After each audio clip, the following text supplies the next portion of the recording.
Bonjour à tous et bienvenue dans cette nouvelle série de vidéos.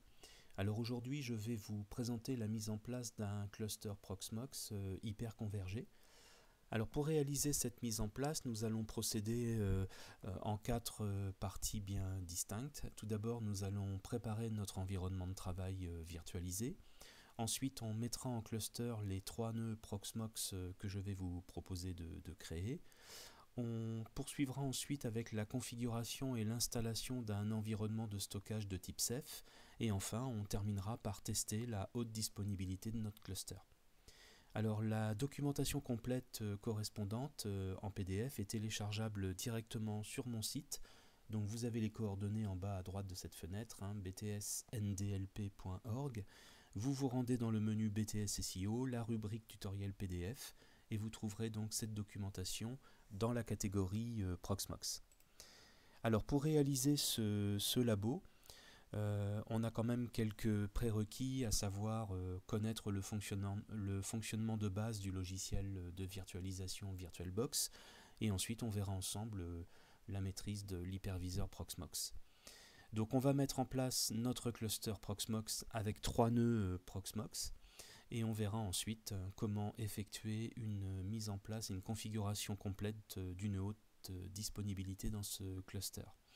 Alors par contre, pour réaliser ce labo, il vous faut quand même un matériel suffisant, notamment en termes de processeur. Alors moi j'ai fait le labo sur un ordinateur fixe équipé d'un Intel Core i5. Vous pouvez très bien le faire avec un Intel Core i3 ou un processeur AMD équivalent, ce sera parfait. Bon, par contre, c'est la RAM, puisque c'est assez gourmand en RAM, puisque nous allons simuler le fonctionnement de 3 serveurs virtuels. Il vous faut donc au moins 12 Go de RAM disponibles pour l'ensemble des machines. Au niveau de l'espace disque, on va partir sur un espace minimum disponible de 100 Go. Il vous faut le logiciel de virtualisation VirtualBox, bien sûr, en version 6.1, c'est-à-dire la version actualisée, au jour d'aujourd'hui en avril 2022. Vous pouvez également télécharger la dernière version de Proxmox, donc le fichier ISO de Proxmox 7.1 au jour d'aujourd'hui. Et on aura également besoin d'une distribution Debian. On va télécharger le fichier ISO Debian en version 11.3 afin d'effectuer nos tests. Alors j'ai donc dans un premier temps téléchargé et installé VirtualBox, donc on va le lancer ici. Et donc quand vous arrivez dans l'interface de VirtualBox, on va commencer par la création de nos nœuds Proxmox, c'est-à-dire de nos 3 serveurs Proxmox. Alors on va faire de manière habituelle, c'est-à-dire donc on va partir du principe que vous connaissez un minimum de base sur VirtualBox. Donc on va cliquer sur machine, on va demander une nouvelle machine, et ici on va saisir le nom de cette machine. Alors ici on va passer sur PVE, on va indiquer par exemple PVE1, Proxmox Virtual Environnement Premier Serveur. Au niveau du type, je vais indiquer que c'est du Linux en Debian. Alors il faut savoir que Proxmox est basé sur une distribution Debian à la base. Donc on va prendre du Debian, on va faire suivant. Alors en termes de RAM, on va configurer, comme je vous l'ai dit, 4 Go de RAM pour ce serveur. Bon, sachant qu'en mode de production, il faudrait évidemment augmenter cette RAM et la calculer de manière très précise. Bon, là on va faire ça dans des conditions laboratoires, donc ça suffira pour aujourd'hui. On va faire suivant et on va créer ensuite notre disque dur. Donc là il suffit de faire suivant à chaque fois et on va configurer un disque dur ici d'environ 20 Go. Ce sera très bien pour accueillir notre système Proxmox. On va créer le disque. Voilà, donc une fois que la machine virtuelle et que ses paramètres sont créés, vous entrez dans le menu de configuration. Alors à ce stade, il est important d'effectuer quelques paramètres et quelques réglages, notamment au niveau du système. Donc ici, je vais cliquer sur Système et je vais sur l'onglet Processeur. Alors si vous avez la possibilité de mettre quelques cœurs supplémentaires, vous le pouvez. Donc là, ici, par exemple, je vais mettre 2 cœurs par serveur. Par contre, faites très attention de bien activer ces 2 cases-là. Donc dans les fonctions avancées, on va activer le PAE NX et surtout, il faut aussi activer le VTX AMD-V imbriqué. Alors ça, il faut savoir que si vous n'activez pas cette case-là, la deuxième, vous ne pourrez pas installer Proxmox dans VirtualBox, puisque là, on va tenter en fait d'installer un hyperviseur dans la virtualisation en elle-même. Donc pour que ça fonctionne, il faut absolument cocher cette case. Alors, si vous avez des difficultés à ce niveau, c'est-à-dire que la case peut être grisée éventuellement, là vous n'avez pas d'autre solution que d'aller dans votre BIOS. Donc vous allez dans le BIOS de la machine sur laquelle vous avez exécuté VirtualBox. Vous entrez dans le BIOS et vous vérifiez que dans les paramètres avancés, la virtualisation a bien été mis en mode actif. Si vous ne pouvez pas activer cette case via le BIOS ou si elle reste grisée, malheureusement vous serez bloqué pour la suite de ce TP. Donc ici on va considérer que la possibilité vous est offerte. Donc on a activé les deux cases à ce niveau-là. Au niveau du stockage, on a bien donc notre disque PVE1 VDI de 20 Go qu'on a configuré précédemment. Et on va aller maintenant sur la rubrique réseau. Alors au niveau du réseau, on va indiquer à Proxmox que notre serveur est équipé de 2 cartes réseau. Donc vous verrez un petit peu plus tard pourquoi 2 cartes. Donc dans l'absolu, la première carte, on va la mettre en pont. On va la bridger sur notre routeur directement. On va choisir une carte. Alors sur mon ordinateur, j'ai plusieurs cartes réseau. Donc là, moi, je vais prendre la carte Intel et on prendra une autre carte réseau pour l'adaptateur numéro 2. Si jamais vous n'avez qu'une carte, ce n'est pas grave, ça fonctionnera quand même. On se basera sur une seule carte. Bon, c'est vrai que quand on veut faire du clustering, il est préférable d'utiliser plusieurs cartes réseau de manière un petit peu à séparer les flux entre le système en lui-même et, vous verrez un petit peu plus tard, le pool de stockage. Alors on va prendre la carte Intel, vous autorisez la promiscuité, voilà. Une fois que vous avez fait la configuration de la première carte, vous allez sur l'adaptateur numéro 2, on va l'activer. Alors moi je vais prendre toujours l'accès par pont, ma deuxième carte, donc sinon vous prenez la vôtre, et vous autorisez la promiscuité. Donc voilà pour les paramètres de base. Donc si on résume, nous avons donc dans l'onglet système, au niveau du processeur, vous pouvez mettre 2 cœurs si vous avez la possibilité matérielle.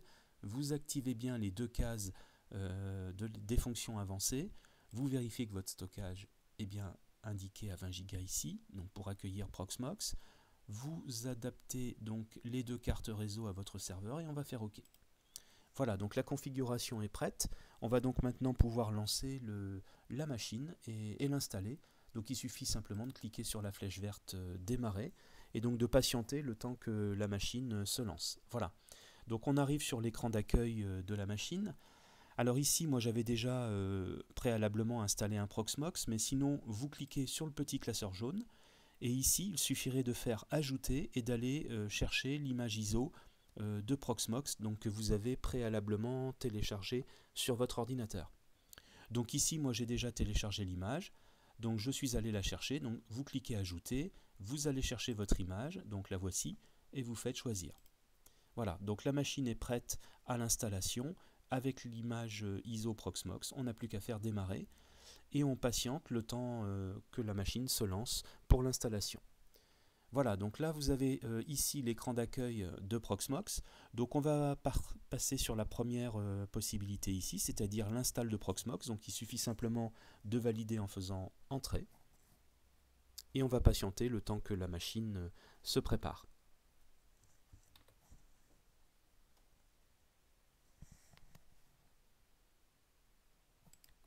Voilà, premier écran. Donc on va accepter le contrat de licence. Alors ici, on voit bien que Proxmox a vu le disque de 20 Go que l'on avait préalablement configuré. Donc on va laisser le système dessus. On va faire suivant. Donc là, on va choisir le pays en question. On va mettre un mot de passe. Alors le mot de passe ici, c'est tout simplement le mot de passe du root. Vous verrez un petit peu plus tard, quand on va se connecter sur la console Proxmox, il faudra saisir ce mot de passe root. Et vous avez pour terminer une adresse mail que vous pouvez indiquer donc pour avoir des informations sur votre serveur Proxmox si besoin.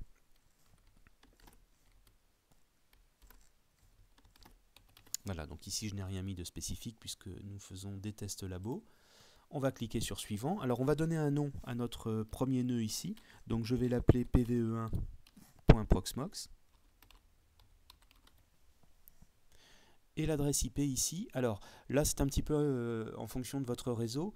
Logiquement, donc si vous avez laissé en mode pont votre première carte réseau comme je vous l'ai indiqué tout à l'heure, logiquement votre routeur a dû vous attribuer une adresse DHCP.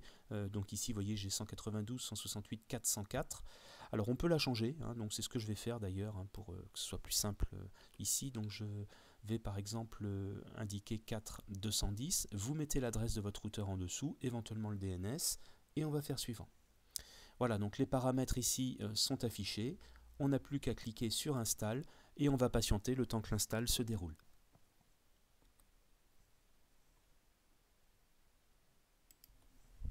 Voilà, la machine termine son installation, et on va patienter le temps que l'interface s'affiche.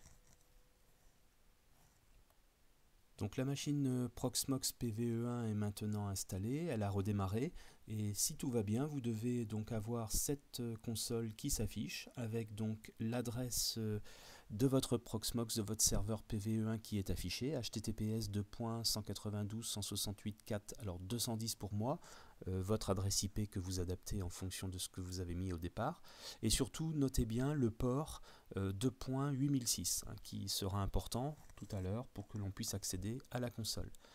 Alors pour l'instant on a terminé pour la partie préparation de l'environnement, à savoir première machine. Vous répétez l'opération pour les serveurs 2 et les serveurs 3, hein, vous installez deux autres Proxmox exactement de la même façon. Vous pensez juste à changer le nom, hein, donc on va passer sur PVE2, PVE3, et bien évidemment vous mettez une adresse IP différente pour chacun. Alors pour ma part je vais mettre 211 et 212, et on se retrouve donc tout à l'heure une fois que les environnements sont préparés. Voilà, nos trois machines sont maintenant installées, prêtes et configurées. Donc comme vous pouvez le constater ici, nos trois machines virtuelles sont démarrées, hein, donc on voit bien les trois nœuds Proxmox. Alors, une fois que vous êtes arrivé à ce niveau, il va falloir maintenant lancer votre navigateur, hein. Donc ici par exemple j'avais Chrome, hein, je vais le prendre. Donc on va ouvrir le navigateur et on va se connecter à l'interface par exemple du premier Proxmox. Donc ici on va saisir https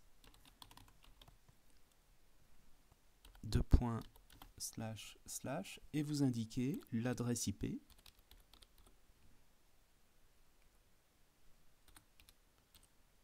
Voilà, donc 192.168, alors pour ma part 4.210, et surtout vous mettez bien 2.8006.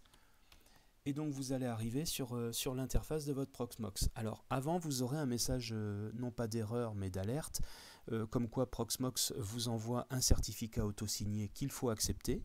Donc ici c'est complètement logique, hein. Donc vous appuyez sur paramètres avancés et vous acceptez, vous validez l'exception, vous autorisez le certificat auto-signé qui est envoyé par le serveur. Donc ici on va faire continuer vers le serveur et le site 192.168.4.210. Voilà, on va cliquer dessus. Et si tout va bien, vous obtenez l'interface d'accueil de votre Proxmox. Donc ici, en l'occurrence pour moi, c'est le PVE1. Alors on va passer l'interface en français, ce sera peut-être plus simple pour ce TP. Et ici, donc première chose à faire, hein, ici à ce niveau, eh bien, c'est de se connecter. Alors on va par exemple, on n'a pas créé d'utilisateur dans l'interface de Proxmox environnement, donc on va se connecter directement avec le root. Donc on va saisir root et surtout le mot de passe que vous avez défini pendant l'installation de Proxmox. Voilà. Donc vous faites login, hein, on va cliquer là-dessus. Et ici, alors vous aurez toujours ce message-là, bon, qui peut être effacé hein, dans les fichiers de configuration, mais ce n'est pas l'objet de ce TP. Vous aurez toujours ce message au démarrage qui vous informe que nous n'avons pas de clé d'enregistrement. Alors, c'est-à-dire qu'en fait, ce serveur Proxmox, alors c'est tout à fait légal hein, d'utiliser cette version. Mais nous n'avons pas acheté de support, de licence, nous n'avons pas d'assistance, donc il nous informe que ne possédant pas de clé de licence, nous n'avons pas le support et l'assistance. Alors on va juste faire OK, et on arrive donc sur le premier nœud Proxmox. Alors ici, bon, pour des raisons peut-être de simplicité, on va le mettre dans les favoris, donc on pourrait l'appeler par exemple PVE1, ce sera plus rapide après pour y accéder. Je vais le mettre en barre de favoris, voilà, donc comme ça on l'aura ici, ce sera plus facile. Alors, On arrive donc dans l'interface de Proxmox, et si vous déployez ici le nœud, hein, donc il suffit de cliquer sur la petite flèche ou de faire un double clic, eh bien vous allez retrouver les différentes configurations, matériel, réseau, etc. On va expliquer ça au fur et à mesure. Alors on peut ouvrir un deuxième onglet pour se connecter éventuellement au PVE2. Donc de la même façon, donc 211 cette fois-ci, 8006, donc 192.168 HTTPS, oui, attention, il y a les deux slash, donc 192.168.4.211, ouais, donc faites attention, faites pas comme moi, 2 points, slash,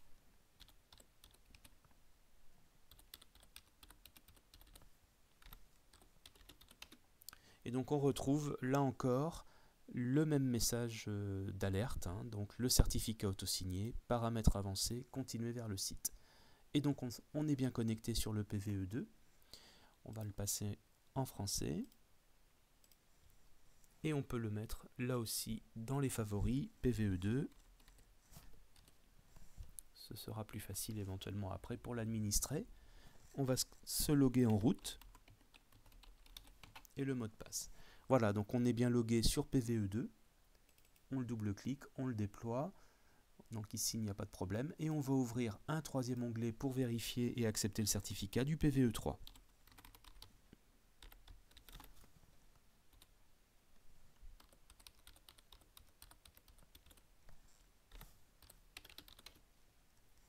Donc, on s'authentifie, paramètres avancés, on accepte le certificat auto-signé, on continue vers le site, et on retrouve le même principe. Donc la fenêtre de logging, on met en France, hop, route, donc on va le mettre dans les favoris, PVE3,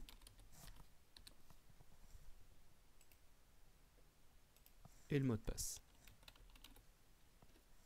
Voilà, donc on a maintenant l'authentification sur les 3 serveurs virtuels, donc ce que l'on peut appeler maintenant les nœuds Proxmox, donc le 3, le 2 et le 1.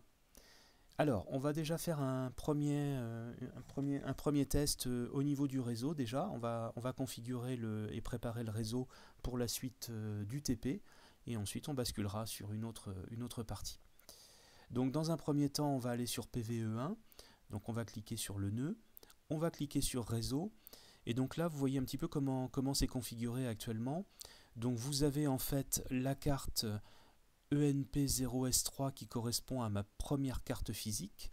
Donc cette carte-là, Proxmox l'a bridgée sur ce qu'il a appelé le VMBR0, hein, un switch virtuel.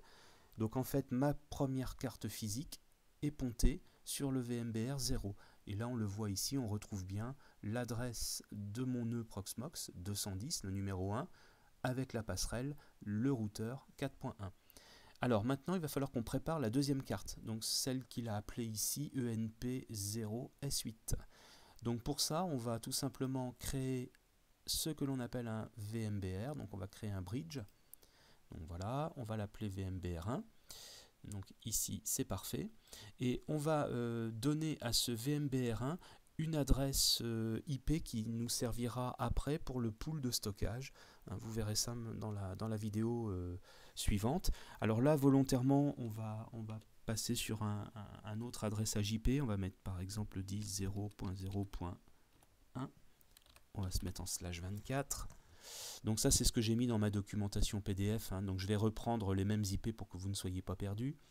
Vous cochez bien la case démarrage automatique. Et là, on va indiquer que le port ici, qui doit être affecté au VMBR1, c'est le NP0S8. Voilà, on va créer le VMBR. Alors une fois que vous avez fait tout ça, surtout, pensez à cliquer sur appliquer la configuration. Voilà, de manière à ce que tout soit activé au niveau du réseau. Donc on va attendre un petit peu, on va vérifier. Voilà, donc vous vous assurez bien que tout est en mode actif. Alors le démarrage automatique, pareil, vous pouvez l'activer aussi, hein, éventuellement de préférence. Bon, ça n'empêchera pas le fonctionnement, là c'est en actif, mais on peut l'activer. Donc il suffit simplement de double-cliquer sur chaque interface, de faire démarrage automatique, OK, pareil pour l'autre, démarrage automatique, OK, et vous rechargez la config, hein, vous appliquez.